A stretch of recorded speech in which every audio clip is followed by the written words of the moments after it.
reunión.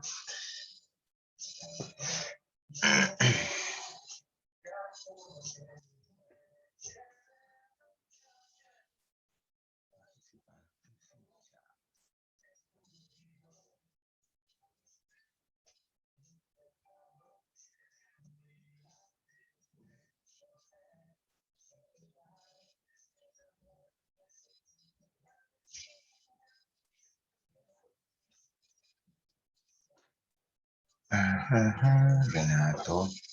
Hola. Any here. Entra. Ahí entra. Hello. ¿Cómo les va? ¿Cómo están? ¿Todo bien? ¿Cómo les va con la cuarentena? ¿Cómo están las cosas por la casa? ¿Todo bien? Todo bien. Yo acá estoy como... ¿Sí? ¿Y cómo está usted? Bien, bien. Aquí me entretengo mirando por la ventana. Pasan los autos. He hecho la talla con los chicos que cuidan los autos y lavan los autos. Miro para el cerro ya lejos. Se ven lucecitas a veces en la noche.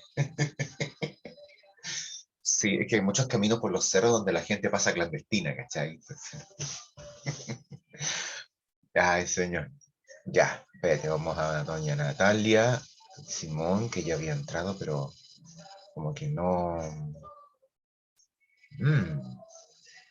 Señales débiles. ¡Oh! Hola.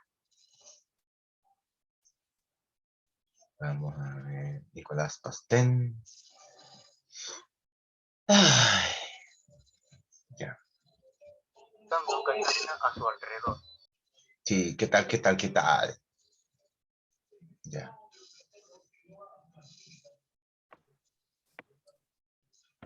Ya. Bueno. Vamos a continuar con lo de la semana pasada. No me acuerdo mucho si llegamos a hablar la parte democrática, pero es como la parte importante que tenemos que hablar hoy día. Así que me voy a ir al tiro. Espérate, Darío, ¿están todos aquí? Ya. Sí, es que ya en el otro curso me pasó que en la sala de espera no me aparecía, ¿cachai? Entonces Zoom como que no me avisó. Así que si alguien cacha a alguien que esté como tratando de entrar y yo no lo caché y no lo vea, me avisan porque no sé por qué mi Zoom dejó de avisarme, desgraciado. Hace lo que quiere. Ya, debe estar choreado con tanta pega. Ya, empezamos a ver esta cosa la semana pasada. La América Latina contemporánea, en esta como primera parte, ya, donde vamos a hablar más como de la política, un poco la historia, un poco los procesos comunes, ya. Y de ahí nos vamos a lanzar a la parte más geográfica, conocimiento, países, etcétera. Ya. Esta América Latina contemporánea, estamos, bueno, ahí están los objetivos y contenidos, hablamos de la definición, de los problemas sociales que tiene América Latina con su pobreza, el tema de la vivienda, los servicios básicos, la escolaridad, el narcotráfico, la desigualdad, también la dependencia económica, dado que somos un continente mayormente monoproductor, ahí avisó que está Dante, maravilloso. Que tenemos una cesantía estructural, la cual también expliqué de qué se trata, y la informalidad, que tiene que ver con esta economía que no tiene estructura, no es una economía establecida.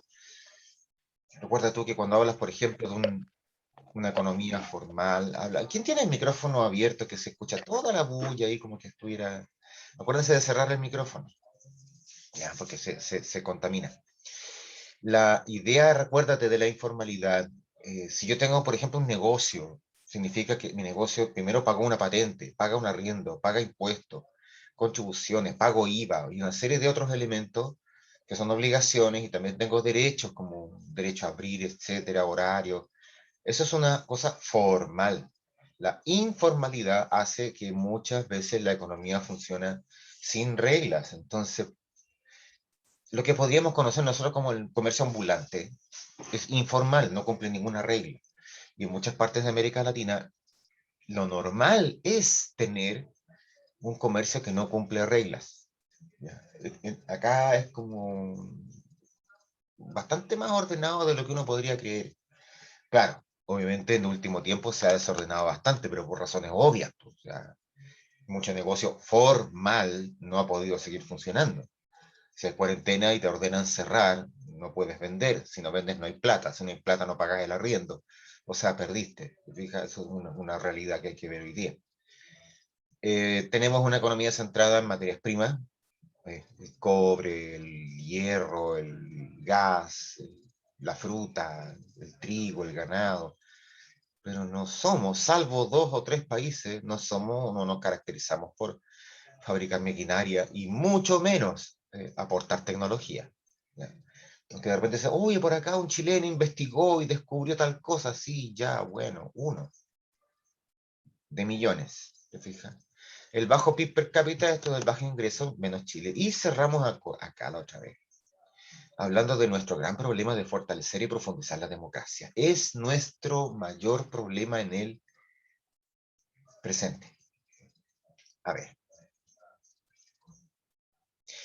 Chicos, ustedes respóndanme. ¿Dónde ven la democracia? ¿Dónde está? ¿Se siente? ¿Se practica? ¿La veo? ¿La siento? ¿Siento el olor a democracia en alguna parte? ¿Qué onda? ¿Está? ¿Dónde está? ¿Está? ¿No está? ¿Está o no está? ¿Dónde está? ¿Sienten alguna cosa democrática a su alrededor? Bueno, difícil ahora.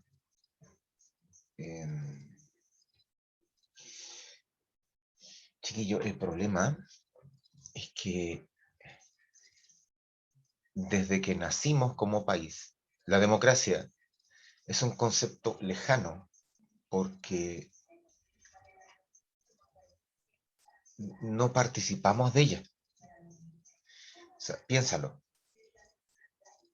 Hubo que hacer una guerra para liberarte de los españoles.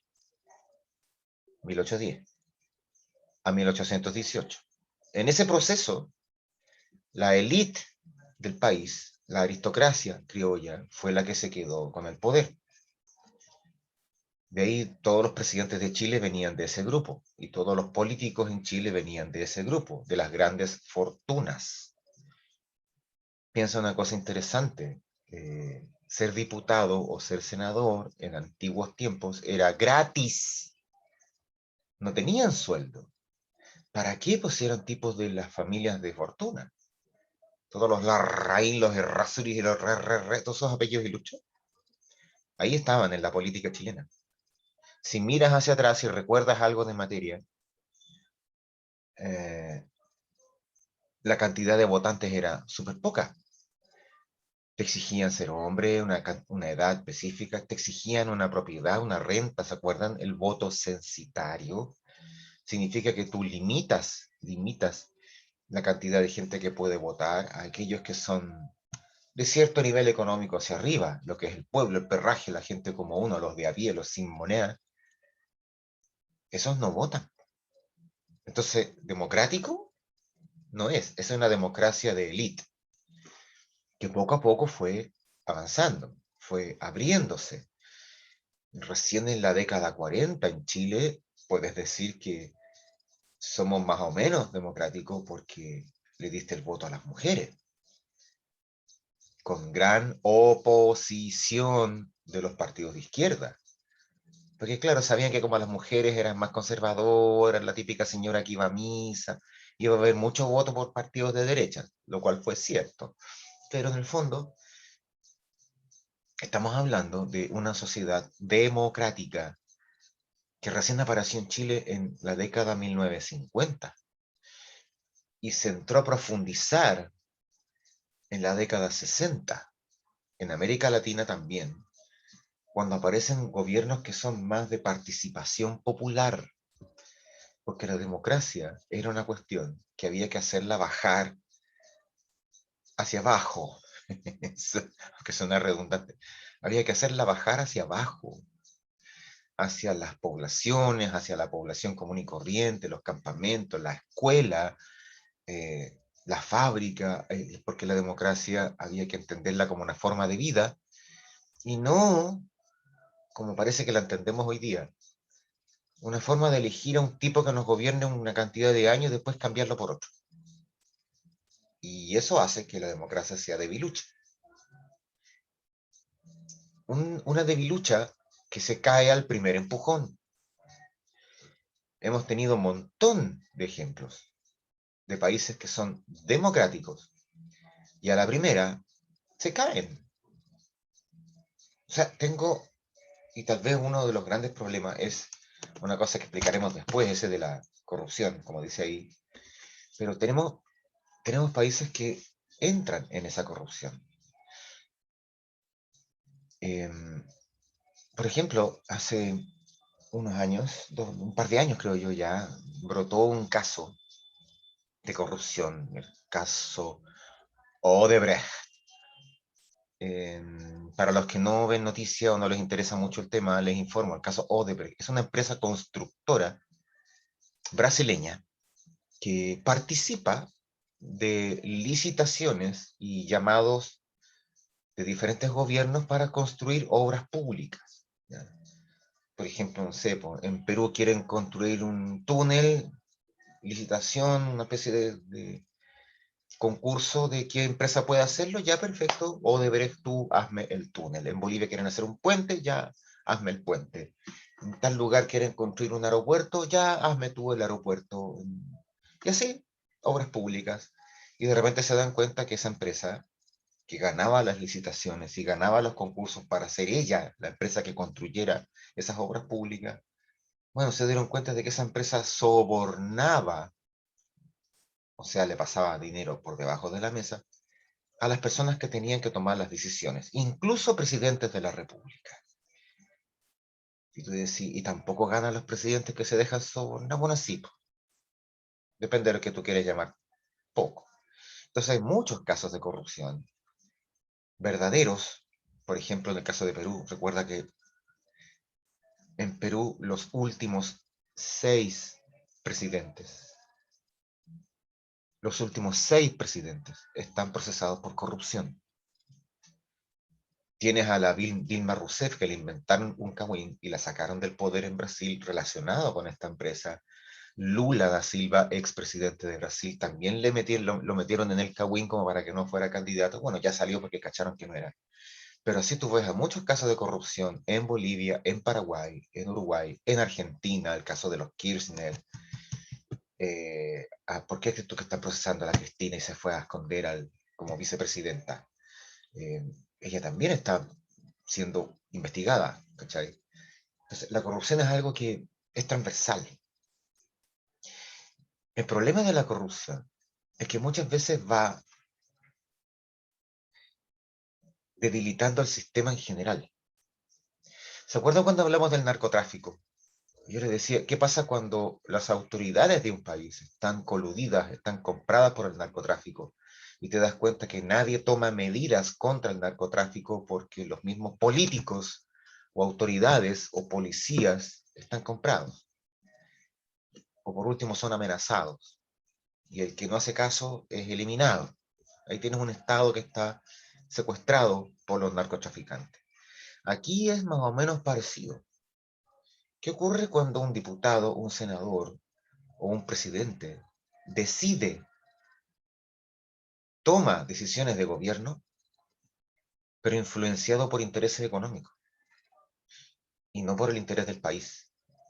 Por ejemplo, que venga esta empresa y te diga, te construyo el hospital y eso va a costar 20 millones de dólares. Y el Estado tiene que pagarle a esa empresa 20 millones de dólares por hacer ese hospital.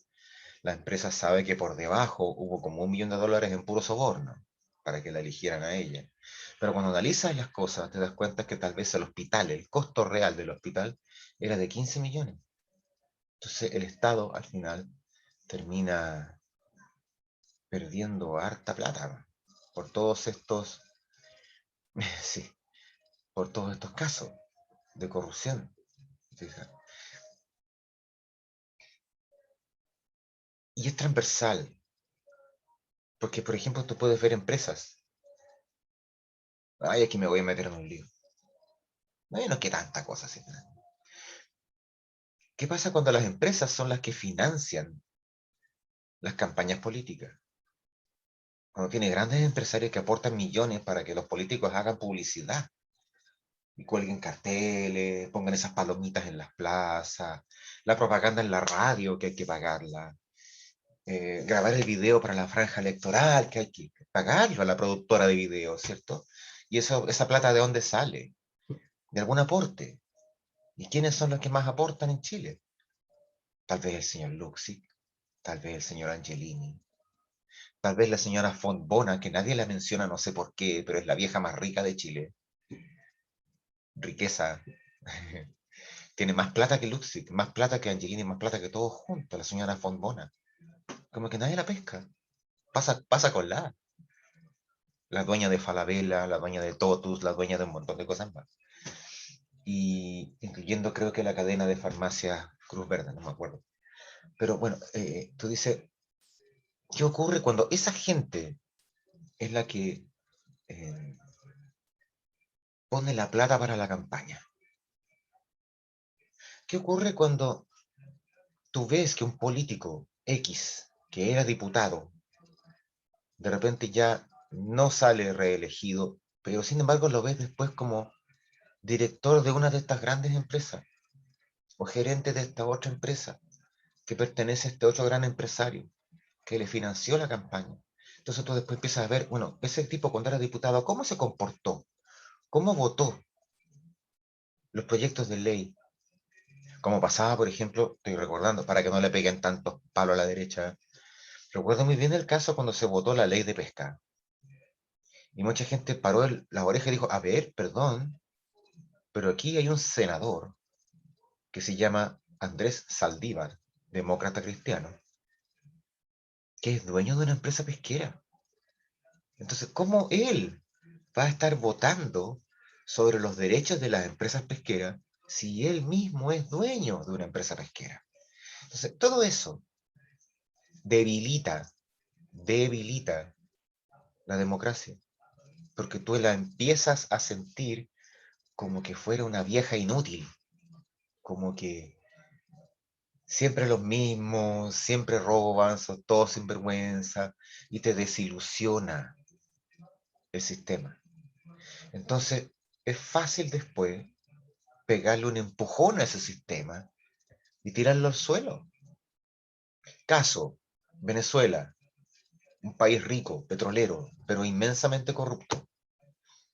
Muchos militares dijeron, esta corrupción hay que terminarla, partiendo por Hugo Chávez, que no sé cuántos intentos de golpes de Estado hizo, hasta que jubiló, se salió de las Fuerzas Armadas, se fue a las elecciones, ganó las elecciones. Porque la gente dijo, oh, algo alternativo, algo diferente, y en cuanto llegó al poder, empezó a pegarle empujones al sistema, a perseguir a los otros partidos, a prohibir ciertas cosas, prohibir manifestaciones, quitarle la licencia a canales de televisión y radios, con lo cual él cerró, por ejemplo, toda televisión que fuera opositora. Eso es antidemocrático. Pero no importa. Le pegaste el empujón al sistema, porque el sistema democrático ya nadie lo respetaba. No es que todos decíamos que era corrupto, y todos los políticos son corruptos, y todos los políticos valen callampa. Entonces, al final de cuentas, te transformaste en una pseudo dictadura que hace cosas buenas, porque no todas las dictaduras hacen cosas malas. De ahí que se le llame, ubican ese término, lo nombran tanto, ahora eso de ser populista. Bueno, yo puedo ser una dictadura, pero resulta que le tengo a la gente con agua, con luz, con salud gratis y buena, con la alimentación que sea necesaria y con transporte gratuito, benzina a 10 pesos el litro. O sea, hago cosas. Tengo el resto del país para la comida, pero, pero hago cosas. Y la gente sigue votando por mí porque la gente se olvidó de lo que era el sistema democrático. La gente prefiere la propia seguridad. Ojo con esa palabra, seguridad. Otro caso, Perú. Perú tenía el mismo problema de inseguridad, pero estaba derivado de la actividad terrorista del grupo Sendero Luminoso, que estaba muy asociado con los productores y traficantes de coca, de Bolivia, que está al lado. Y hubo un presidente que dijo que los políticos estaban corruptos, que nadie hacía nada, nadie tomaba medidas porque la política estaba comprada, hasta cierto momento que apoyándose en los militares dijo: aquí gobierno yo, cerró el Congreso, se transformó en dictadura. Cuando los terroristas quisieron hacerle algo, me acuerdo del secuestro de la embajada de Japón, él mandó a los militares que entraran nomás y mátanlos a todos, etcétera, y después se paseaba el compadre ahí entre medio de los cadáveres con su chaleco antibalas y mirando ahí como diciendo: métanse conmigo y los mato a todos. Alberto Fujimori, les suena el nombre, ¿cierto? Fujimori. Sí, pues, el mismo tipo que a través de los sistemas de salud público, cuando las mujeres indígenas iban a los consultorios, los médicos aprovechaban de esterilizarlas sin su permiso. No, que había mucho indio. De ese tipo de gobiernos estamos hablando. Y sin irse más lejos, recuerden que en los años 90, cuando estaba gobernando Patricio Aylwin, acá en el ejército de Chile se destapó, oh, qué raro, un caso de corrupción que tenía que ver con una financiera interna, unos cheques truchos, y, y todo involucraba al hijo de don Augusto Pinochet, el Agustito, el hijo Cacho. Y se iba a investigar el caso de los Pinocheques. Y cuando estaban en medio de la investigación, una mañana aparece el centro de Santiago, copado por militares, camiones con tropas, vehículos de guerra, y en cada esquina del centro, 2, 3, 4 grupos de 5, 10 militares con ropa de comando, con la cara pintada y armados hasta los dientes con munición de guerra. Entonces dice: ¿qué onda? Por supuesto, el gobierno de Elwin entró en pánico, se hicieron de los pantalones y dijeron: ¿qué pasa aquí? ¿Qué onda? Y claro, el tipo dijo, Pinochet, que era comandante en jefe del ejército, dijo: no, estamos haciendo un ejercicio. Estamos como jugando a la guerra. En el centro de Santiago, con munición de guerra de verdad, en día laboral. Tú entiendes que eso es una presión, ¿cierto? Y por supuesto ahí todos corrieron, todos los juicios se... ¿Tú cachai? La democracia es débil, porque no es profunda. Yo siempre digo, y repito un ejemplo que una vez me dio un profe de la U. Patito San, sí, Patito fue. Patito Sangüesa, que ahora es rector. Ay, inteligente el Patito. Mira, me decía, me comentó una vez: tú puedes tomar 1 millón, no, tómate unos 100.000 estadounidenses, secuéstralos, tómalos a estos estadounidenses y anda a dejarlos a otro planeta, ¿ya? Y déjalos ahí, solos. Vuelve en un año y te vas a dar cuenta que esos norteamericanos que secuestraste de un lugar y los botaste y los dejaste solos en otro planeta, después de un año, esos tipos van a tener una constitución, un Estado organizado, con separación de poderes, asamblea legislativa y derechos humanos.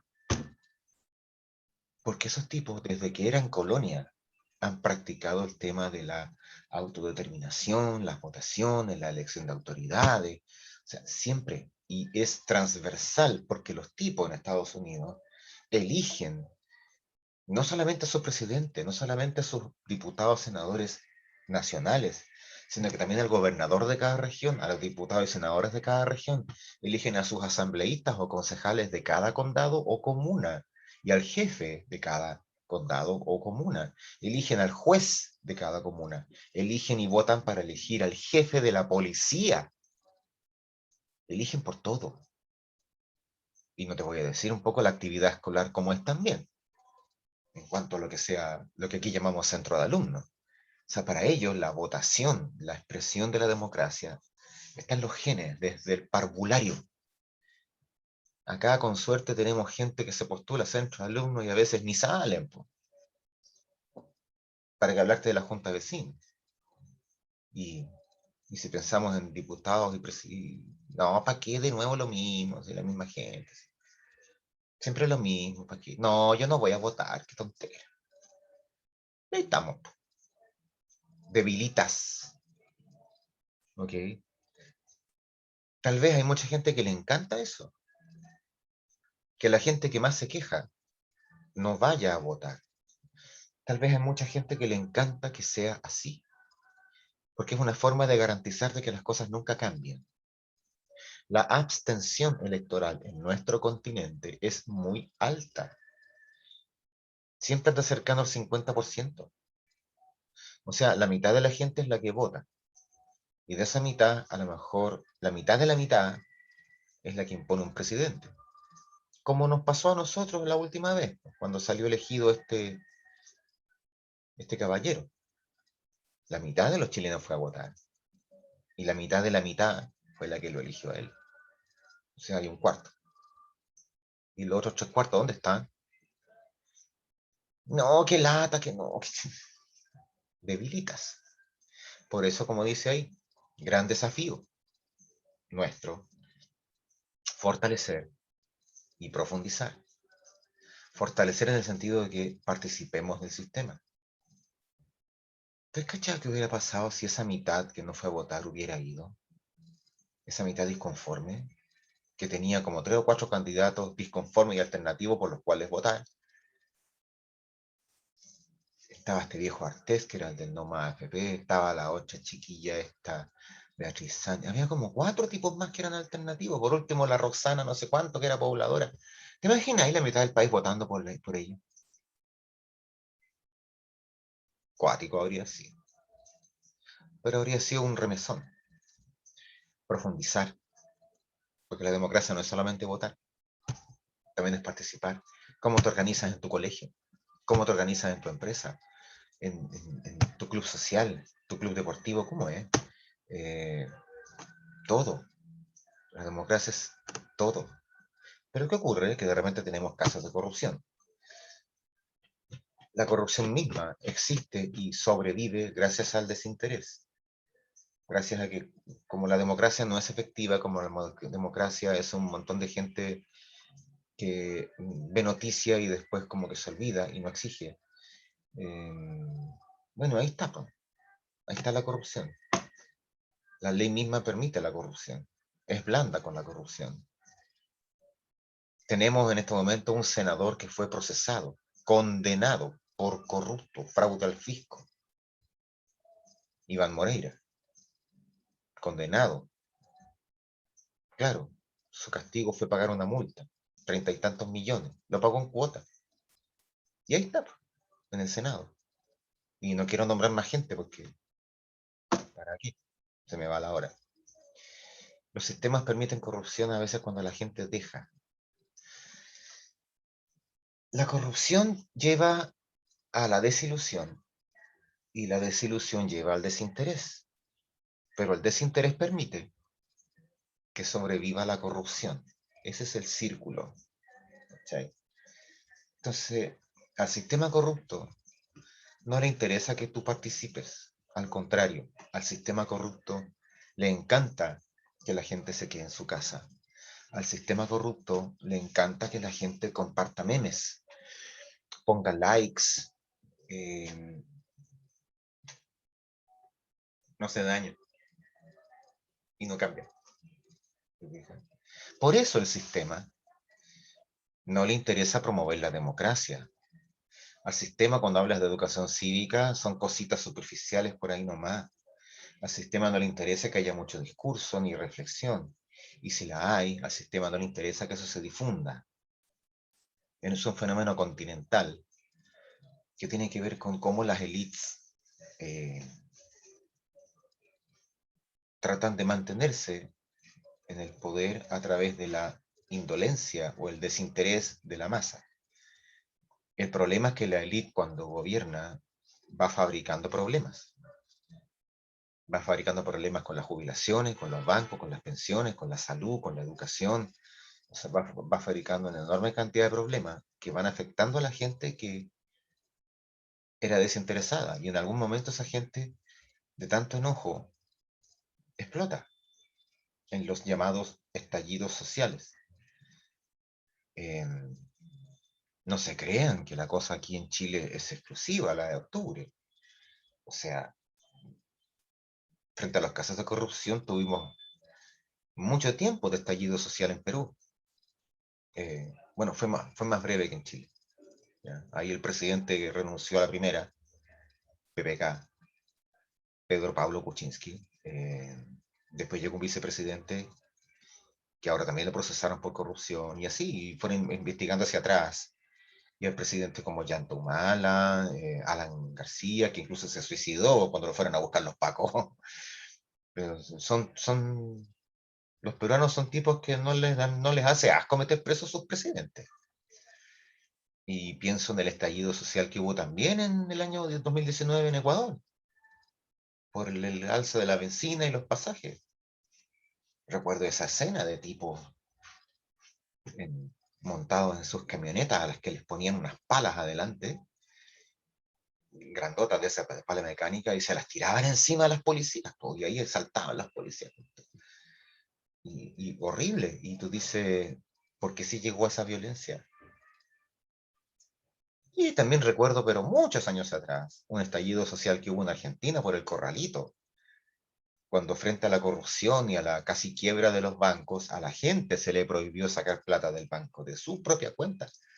Y todo esto reventó y la gente salió a la calle y se fueron al Congreso, sacaron los muebles a la calle, armaron fogatas y el presidente en esa época, que era de la Rúa, tuvo que arrancar en helicóptero de la Casa Rosada. Entonces es común esto de los estallidos sociales. ¿Por qué ocurren los estallidos sociales? Porque sientes que abusan de ti. Y porque tú ves que los casos de corrupción no se castigan, están ahí. eh, y porque tal vez tienes ese fenómeno que dice abajo, hay discriminación. Pero recuerda que la discriminación no es solamente la forma fea en que tú puedes mirar a la población originaria, al mapuche, al aymara, al, al indígena que sea. En general, las minorías son las discriminadas. Y a veces también las mayorías son discriminadas. Ojo ahí. ¿Qué pasa si tienes que postular a un cargo importante y vienes de un liceo común y corriente? La mayoría de la gente se educa en liceos comunes y corrientes. Son pocos los que llegan a un colegio de nombre, esos de nombre gringo, el Grange, St. George's, esas cuestiones. Yo recuerdo, lata poner ejemplos personales, pero pucha, para explicarlo, nada mejor. Yo recuerdo haber trabajado en un lugar, en un colegio, muy estirado para arriba, muy de plata, muy caro, de monja. Y recuerdo haber escuchado la frase de una monja respecto de elegir directores. Ya las directoras no iban a ser monjas, sino que iban a ser profesores. Entonces dijo, así con todas sus letras, indudablemente dijo, acá nunca va a haber un director de este colegio, en este colegio, nunca va a haber un director que venga de un liceo con número. Choata. Y yo venía del A39. ¿Me cachai? Entonces, la inmensa mayoría de los chilenos salimos de escuela con letra y número. Así que no solo se discrimina a la minoría, a veces se puede discriminar a la mayoría por el acceso a los puestos. Yo sabía que sin importar los méritos que tuviera o los estudios que tuviera, jamás podría ser director de un colegio X, porque allá, para ser director, había que venir de la elite, ¿cachai? Jamás alguien del liceo con letra y número. Eso se llama discriminación.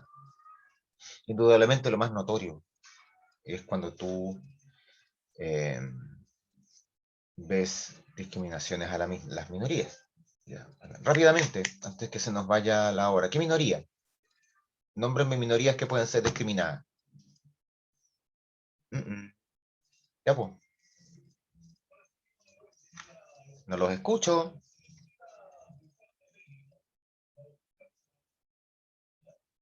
Minorías discriminadas, ¿cómo cuáles? Alguien escribió en el chat. Algunas comunidades LGBT. Sí, perfecto. Aquí pusieron la comunidad trans. Tradúceme MHH, no entendí. Soy medio bruto. Los indígenas, sí. Comunidad LGBT, sí. Minorías étnicas, minorías raciales. Racial, oh, qué fea esa palabra, racial, como si fuera el perro. No, la raza, en los seres humanos no hay raza. Acuérdese de eso. Es la etnia, ¿no? Etnia, raza no, no somos perros. Hay una sola raza humana, una sola. Es que la palabra, como dices tú, claro, racismo, raza, que está mal aplicado el concepto. ¿Ya? Pero no puedes hablar de etnismo. Suena feo. Ya nos acostumbramos a decir racismo. Claro, los extranjeros. Oye, yo hice un experimento una vez y no sé si lo hice con ustedes. Les dije, chiquillos, van a tener un compañero nuevo. Y todo el mundo, oh, wow. Y les dije, eh, viene ¿de dónde fue que les dije? Viene de Bolivia. Y todo así como, oh, ¿cachai? Pero en otro curso hice el mismo experimento. Era un compañero nuevo. Y les dije, viene de Italia. Y todas las locas, saborearon. Y entonces, ¿qué onda? O sea, ¿sabes qué pasa? Es que a veces, y ese es un fenómeno que se discutió cuando estuvo todo el atado de la inmigración de los haitianos a Chile. Y muchos decían, ¿se han fijado la cantidad de extranjeros europeos que ocupa cargo de gerente en empresas chilenas? Basta con ver noticias, ver entrevistas al gerente de Aguas Andinas, el gerente de Metro, el gerente de empresa portuaria Valparaíso, y escucháis acento español, acento alemán, acento gringo, te decís, oye, esos tipos también son inmigrantes. ¿Y quién les hace atado? ¿Quién pone problemas si llega a vivir a Chile un francés, un español, Igual un que con los italiano? chinos tampoco son tan despectivos. Fíjate que tampoco, de repente uno dice, ay, tantos chinos, estamos invadidos por los chinos, en chino cochino, chino de la epidemia. Muchas cuestiones se dicen, pero no existe esa mala onda tan fuerte como, bueno, salvo Estados Unidos, ¿ah? Lo han visto. Ahora se volvieron locos con la población asiática. Los andan apaleando en la calle haciendo ataques raciales contra los asiáticos. Y a veces nada que ver, pero ahí tenés tú como de repente eh, es tan irracional. Y el estudio que yo leí el año pasado tenía que ver con que más que xenofobia, que era esta cosa del extranjero, más bien era aporofobia.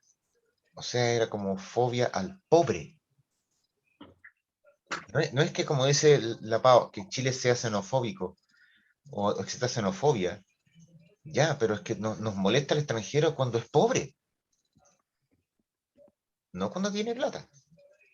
Que los europeos no le hacen drama porque como ellos tienen plata, vienen a hacer inversiones, entonces da lo mismo, pues. En cambio, los bolivianos, los haitianos son pobres igual que nosotros, la mayoría de los... Entonces, tu problema no es con los extranjeros, tu problema es con la gente pobre. Y si lo piensas bien, incluso a la misma población chilena, también se le discrimina por ser pobre. Oye, ojo, Hay menos de un minuto. ¡Ay, qué lata! Pucha. Justo entró la Cintia Carrasco. Cintita. Te voy a mandar la foto, Cintia. Antes que se corte. Usted me va a mandar la foto de la Sí, asistencia, Cintita, no por te preocupes. Acabo de tomar la foto. ya. Salimos todos.